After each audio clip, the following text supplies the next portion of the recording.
Hello, my name is Kelly Gallagher. I'm the author of The Perfect Bible, and you can find that on Amazon.com or at my ministry website, www.exceedinggreatreward.com. As part of the remnant, I feel that we need to get out some alternate videos on YouTube. I noticed that James White, who's the author of the King James Only Controversy, has been putting a lot of his videos on YouTube. So I thought we would put out some alternate videos that show that there are educated people out there that are King James King James believers, spiritual people who know the Word of God, who have spiritual level. See, I think today we've replaced true spirituality among our pastors with seminary-trained, man-taught Pharisees who actually hinder the true work of God. James White claims that he didn't want to write his book, The King James Only Controversy, but he felt compelled to because of the damage done by King James Only advocates.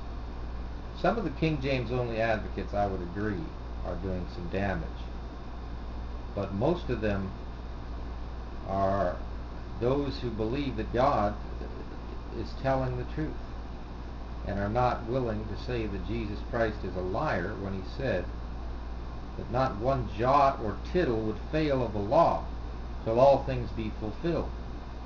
Jesus Christ said that the Word of God would be perfect. Not a jot or tittle, the little punctuation marks on the Hebrew letters, would fail. God is going to judge us based on these words that Jesus said. And if you're ashamed of him or his words, he will be ashamed of you when he comes back.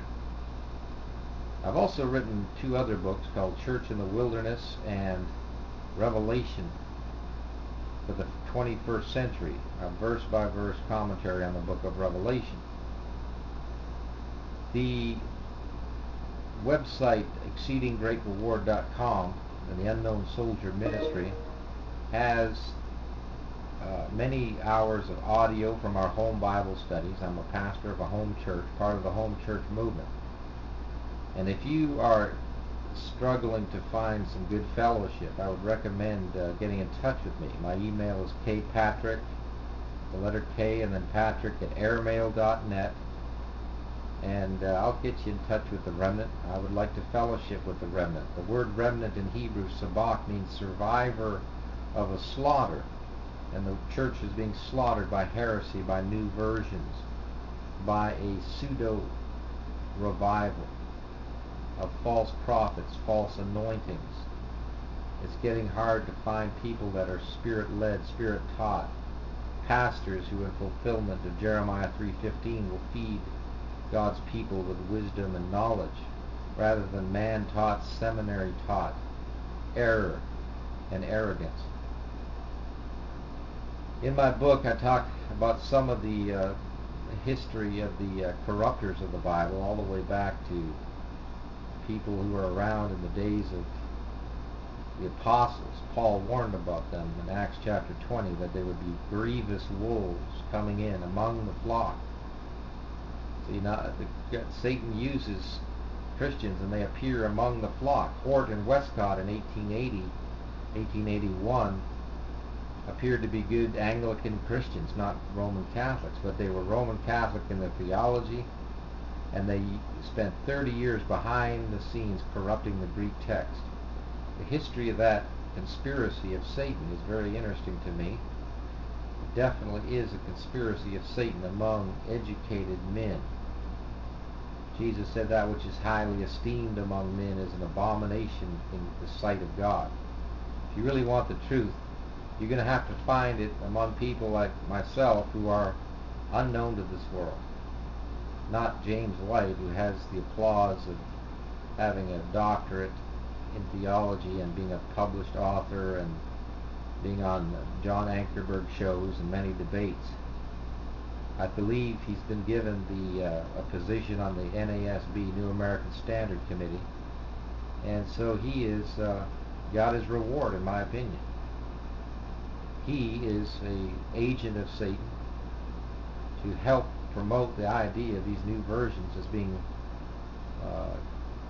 good alternate translations, and in fact superior to the King James. I didn't arrive at this opinion lightly. I studied it out. In fact, I used to memorize the New American Standard, or attempt to, and about 20 other versions. And to this day, I regret ever doing that, because from time to time, some of the words from the memorization work I did in the other versions gets in my head. The King James is perfectly memorizable, having cognitive scaffolding. Not the new versions. The New King James, by law, has to change enough words to get a copyright. Without the copyright, they can't make any money. So they change words like anxious in Philippians 4, 6, and 7 from careful in the King James. That's cognitive scaffolding. A child puts together words in his head. Care and full of care. It's the same as anxious, but anxious is a long Latinized word, defeating the very purpose of the New King James to make it more understandable. Many of the new versions are much higher grade reading levels. Now, God did not write the Bible on street language, but he didn't write it in college level. He wrote it about sixth grade education level. And for people to understand the Word of God, the King James uses simple words. It's a word-by-word translation of the Bible, not using what's called dynamic equivalents like the New International Version uses, the Living Bible, and all the other paraphrases out there. And it uses the correct Greek and Hebrew texts. Unlike all the modern versions, even the New King James does not use the Ben Haim Hebrew text. It uses the biblical Stuttgartensia, corrupted Hebrew text written by Kittel, who was a German whose father was the propaganda minister for Hitler. You want that man tinkering with your Hebrew text? I don't think so. So we were talking in the last segment about Origen, and we were talking about other heretics. Justin Martyr, who was martyred for Christ, and so was Origen, basically. Just because you're a martyr doesn't mean you can't be a heretic. You don't earn heaven by being a martyr. You get to heaven by faith. And if you've corrupted the Word of God, Jesus promises in the book of Revelation that you add to and take away from the Word. One word is enough to get you into hell for all eternity.